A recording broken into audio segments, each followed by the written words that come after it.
Hello and welcome to another episode of Camposol Through Time. This week we're looking into local legends and stories from the past and sharing them with us today. In the studio we have our very own historian and time traveller, Antonio Hernandez Benitez. Antonio, we're back. Legends and stories from the past. This sounds intriguing. Oh yes. Go on, where do you want to start? Because I'm fascinated by this. Well, we can start actually, if you want, with the biggest one. It's something like quite a lot of people believe, even nowadays, and it used to be a big belief in the past, which actually are the goblins. The goblins? Yes, the goblins around here are slightly different probably than back in your country. Okay, around here, plenty of people, they believe in goblins, they are living with a family. They choose where are they going to live. For instance, they will choose to live with you in your house. Okay? So somehow they will help to your family to have a better life or fortune. Okay. So where did this belief, let's say, come from? Well, probably the really old days, probably, I don't know, probably even before the Romans, but plenty of people, even the old generation, some people, they say that actually they saw goblins. Okay? They've seen a goblin? Yes. And what does a goblin look like? Well, apparently they say it's like a small human. Okay. It's like a little person. Okay. Some other people they didn't see the goblin, but they hear the goblin, or they communicate with the goblin. Okay. So, for instance, there is a house not far from Camposol, which everyone believes, and me as well, that something strange happened in this house. Okay. Right. And the house is quite old, probably 200 years at least, or even more. And our family used to live there. Actually, the family, they moved for different reasons. Okay, it's been in the end of the 20th century. And this family, they used to say, like, for instance, different stories about goblins. They used to say, like, one day there was a big storm, okay, and the father of the family says to the sons, have you locked the animals in the farm? And a little boy says, like, I did it myself. So no one knew who was saying that, okay? So they went over there to look at the animals, and all the animals, they were kept safe from the storm, okay? And they used to hear, like, little steps during the nighttime. They were, a little bit of food was missing as well, so they were thinking probably rats or probably some other things, but actually they used to say, like, it seems to be someone was cutting the sausages and chorizos and so on, and slightly making slices or something.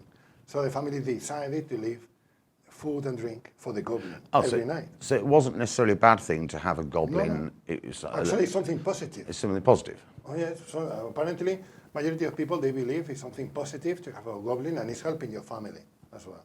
Okay. So this particular family, they used to have plenty of different tales about the goblin. So what sort of things does this goblin get up to? Well, helping the family with everyday life. Helping to protect the animals in the farm, helping them to let them know if something bad is going to happen as well. So, with the goblins, do people still have them or believe they have them? Yeah, to this day. To this day, yes. Is it mainly the older generation, or is it being passed down to the younger generation who believe in it still? Well, obviously, the youngest generations now they don't believe in anything. Okay, yeah. Unless they see something. Okay, and if they believe it, they will not tell it because they will be scared of being, discriminated. Yeah. But actually, I have to say, I have been in this house of the goblin, and there is a particular room, where you can feel something strange in the room. Everyone who goes there is saying the same thing. You feel something strange. Don't know how to explain, but it's something. I don't know, something strange. It sounds a little bit like a slight parallel to in the UK. We hear ghost stories. Exactly. And apparently not all ghosts are bad. They cause problems, they don't cause problems, they're just there, and people believe that they see the ghosts occasionally, but more often than not, it's just a feeling that there's something different about the place. It sounds a little bit like there's a parallel It's there. very similar. Around here, we didn't have this amount of stories about ghosts, but we have plenty of stories about goblins. So somehow it's the best similar thing that we can have between countries and beliefs. Yeah. Okay? But actually, majority of people, they think it's something positive. And do you think these beliefs are born from a need to fill a gap in a faith, maybe, so that you're sort of, obviously you either have a faith in God or whatever major faith you have, but then with a lot of cultures you will find this extra little bit of belief without evidence of other things like ghosts or goblins. I'm not saying they don't exist. I'm saying that it does seem that most cultures will try and fill a little gap in their faith. Well, it can be like filling a little gap, or as well, you can think about when majority of people used to believe, majority of the population used to believe on goblins and things like that. We are talking about people who used to live without electricity, okay, and they used to talk different stories every night around the fire. Before Facebook, you mean? Exactly. Before Facebook and Twitter Facebook and television. Instagram and so on, So obviously, in those days, everything seems to be more magical, and people, it's easier for them to believe it.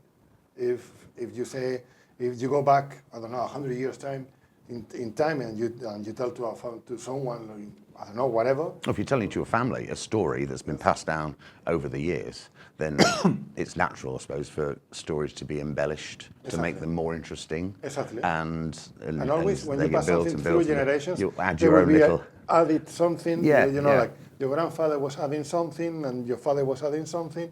You will add something else, And eventually you have a history. Yeah, or your goblin at home. You have a goblin in your garden. That's gnomes, isn't it? That's not goblins. No, that's the one thing I find interesting now, because there is that parallel between ghosts in the UK, and I'd never heard of goblins in Spain before. Well, especially in this area. In different areas in Spain. Is it Murcia, sort of generally? Mainly. Right. And mainly these rural areas is where majority of people. Do we know why that is, that it's specific to this area? No, I don't know. I don't really know why in this particular area. Probably, I don't know, in different areas in Andalusia, they will believe more in souls and different things like that. Okay. Around here, I don't know, probably because the magical tradition is easier to explain that a little human is moving around the house and a ghost or something like that. Yeah. It's a nice story to tell. Oh, yes. As well. So for the things that you don't know how it happened, you can say, Goblin did that. Oh, yes. So, legends as well. Now, before the show, we spoke about a couple of things. Talk about goblins briefly, and then you mentioned you're going to talk about mysterious lights. As well. What's this is all something about? like which majority of people don't talk nowadays, but in the past, think about there was no electricity, okay? Or when we used to have electricity and there was no the amount of houses that we have nowadays. So all this area was quite dark, okay? And plenty of people, they used to see different lights during the nighttime, especially in summertime, okay? Those lights, they were in the distance and they were moving around, okay? So... Is this on land or in the sky? On land and very, very close to the ground. Okay. So plenty of people, they used to believe different things, okay? They used to believe that there were some kind of souls of people who died and they couldn't be in heaven, okay? And they're looking for the journey to heaven. And other people, they used to believe like probably someone from another planet, okay? And it's funny enough, some people, they used to say like it can be some kind of thunder. So it's a meteorological event happening, some sort of weather event. And actually, there is a particular light actually, which is a lighting, which is like round. It can be round lightning lighting. ball. Yeah. And when you see this lighting, and you can Google it.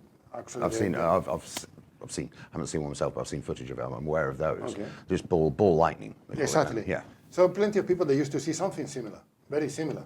And there used to be a belief as well around here that some people, they were hit by lightning, okay? And they didn't die. And they were saying it's because this person have seen the lights before, so that's why the lighting didn't kill the person. Okay, it was very complicated to explain sometimes, you know. So, I mean, there aren't, I suppose, natural light I sources. see. Like you'll get sometimes methane off ponds that lights up, that sort of ignites. So you get a blue flame off that. And there's fireflies. I don't know, do you get glowworms in Spain, fireflies? In the old days, we used to have a lot more insects and wild animals than nowadays. Think about agriculture. Yeah. What we call it intense agriculture, agriculture of planting continuously, have killed majority of the species around. Okay, so obviously there were different insects that they used to produce their own light. And if there are many together in one point, From a if you see distance, from it the might distance, look like you will see something moving. flying. Okay? And this is what people they used to see actually. Or probably it's But one of the reasons. it could be something Could they've be, seen could and mistaken for, like you say, an alien or a soul or something where there's less evidence to prove it. Exactly. But these lights, are they still seen today? I mean, Nowadays, not many people report it, or probably no one. And I think it's because of the consequences of we have plenty of roads nowadays, like motorways, and plenty of cars going around, you know, plenty of lights everywhere. So you have less possibilities to see something like that. As well, less amount of insects that they produce, the lights and stuff like that. yeah. And also, if you did see one, you probably would just think it's another car or Exactly. or yeah, you wouldn't sort of. Or a motorbike or something. Yeah, because you even get sort of lights in Or the mountains someone with a sometimes. torch. Or See, I've seen lights from home looking at the mountain up at the back of Lapania, and you'll see a light sort of halfway up the mountain, and it'll be someone on a track on a quad bike or something, going just for a drive or hunting, whatever. Yeah, whatever. But you'll see a light almost go through the sky at night, and then you think that's a car, a couple of miles away, sort of thing. Yeah. exactly. So fascinating. Those lights, as I said, is something in the culture where people. Do they just take it for granted, or would people be scared of it maybe, or worry about them? In the old days, people they were scared. People they were scared because they couldn't find an explanation. Okay, and they were not sure about that. And plenty of people they gave the explanation of it's a soul that actually couldn't cross to. And was that the heaven. generic sort of Exactly. people thought that's another soul going up to heaven or Exactly. looking for heaven? That's why the people they were scared as well. Okay. So, but the area is full of different myths and legends and superstitions, obviously. Okay, so another thing that you mentioned is about tunnels. Tunnels and treasures. Tunnels and treasures Exactly. in the area. In the area. Okay. Now, obviously, before we start, yes. are they still out there? Can we go look for them? For the treasures, yes, of course you can. So what's it all about then? Okay, well, different people, they say like different stories. For instance, in La Majada, there are some people who say it's like one day a Muslim person went into the ruins of a castle that actually they have over there, or a tower, or like a little fortress they used to have it from medieval times, and he was praying some kind of thing, and suddenly they saw a big light, and the man found a treasure. Okay, this is a legend. Some people they believe it. Okay, and for instance, near of Los Almagros, there is an area where there are old mines that they are abandoned, similar to Mazarrón. Okay, but they are smaller. Those ones are smaller. Los Almagros, on the other side of the motorway. Yes, on just the other side to from Los Canavas, it's the other like side. 15 minutes away from here, So from Camposol. what would they be mining there? Because it's quite, very flat there, isn't it? Yes, well, over there they used to be mining iron and different other things Okay, as well. yeah. Okay, but those mines, they were not rich as the ones in Mazarrón, and obviously they abandoned Cuyo. Because a lot of the rock there is sedimentary, where it's come down from the mountains. But there are some areas as well that they are volcanic. Ah, so you've got outcrops as well. Exactly. Yeah. Okay. Okay, so over there, plenty of people, they say, like, actually this is from the 40s, 50s. Some people say, like, there was a man asking, actually, he came, he was asking for the location of how to get to those mines, to those old mines. And some people, they told, where was that, okay? He went over there, and after a couple of days, they didn't see the man coming back. So they thought that perhaps he has an accident on the mines. So they called the police, the Guardia Civil, and this is what some people in this area is saying. Okay, apparently the Guardia Civil went there with the neighbors. They started to look in the mines for the man, and the man he was there. He was just going out with a big sack, okay? And he gave some coins to the police and some other people to be quiet. And he just disappeared with a big sack of gold coins, something like that. I don't know if it's true, the story, you know, but it's something that actually people, they believe that happened. They say, like, probably in those mines, someone hide a treasure. Somewhere to hide treasure if they've stolen something or... But actually the reality is funny sometimes, okay? Because, for instance, in not far from Torre Pacheco, there is a small village where actually next to a house, they found a tunnel underneath of the house. Is this a mining tunnel? No. Actually, it was a escaping tunnel. It was a escaping tunnel from the medieval times, from the temples, from the night temples.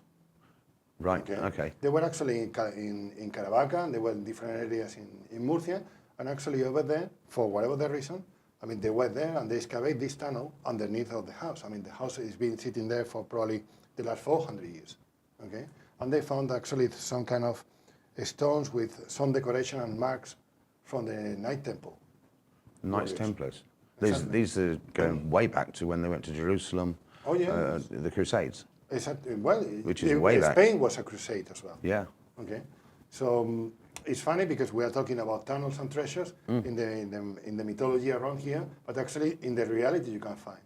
And I remember when I was in university in Murcia, they discovered an old well in a building when they were actually making a new building. They discovered an old well, and they realized there was like a stone was different in the well, the different color. Okay. So they moved this stone and they found a chest with a treasure, with a proper treasure.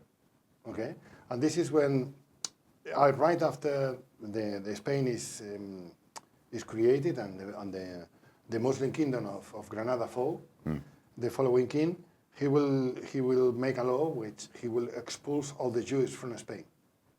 Okay, and they cannot take anything valuable with them. So right. Majority of them, they hide actually really important things. So this Jewish family hide all the valuable things that they used to have into a chest, and actually they hide it probably in the well that they used to have at home. With a view to maybe when the regime changed, they can come back. They come back and get the money, but it didn't happen. And I wonder how many are still out there. Well, probably quite a lot. Hidden ruins and been built over before. Exactly. Because it was probably only 20, 30 years ago they were more meticulous in preserving what was underneath. Exactly. Maybe 40 years ago they'd actually just build over what was there and not even consider it. Exactly. But now they consider it obviously for archaeological purposes. When I was in university, I remember I went to Lorca for an archaeological excavation, and it was about the Bronze Age, right? It was right in the center of the city, next to the police station. It's a parking space. It was 10 meters deep in the ground, Bronze Age, and you can follow from Bronze Age actually to the 20th century. They were layers, the layers. Yeah. And it's quite normal. This is normal in Mazarrón, it's normal in Totana, it's normal in small villages like La Pinilla. But this is how they date pottery a lot of the time, because some pottery doesn't change in the manufacturing process over the years, but it depends on where they find it, depends on how old that they'll determine it is. Correct. Yeah, fascinating history. And also, I like the way that history sort of mixes with how people remember history in their stories, and like how they embellish a little bit and how yeah, it's fascinating. Thanks. Really enjoyed it today. That's really enjoyable. Hope you enjoyed it too. Just another episode of Camposol Through Time. And thanks for watching Camposol TV. We'll be here same time next week with another episode of Camposol Through Time. And don't forget, you can find us on YouTube. So if you go to YouTube, search Camposol TV, go to YouTube, look at the playlists, you'll be able to see all of the previous episodes of Camposol Through Time and all our other programs. Thanks for watching. Cheers. Bye-bye. Thanks, Antonio. Brilliant. Fantastic.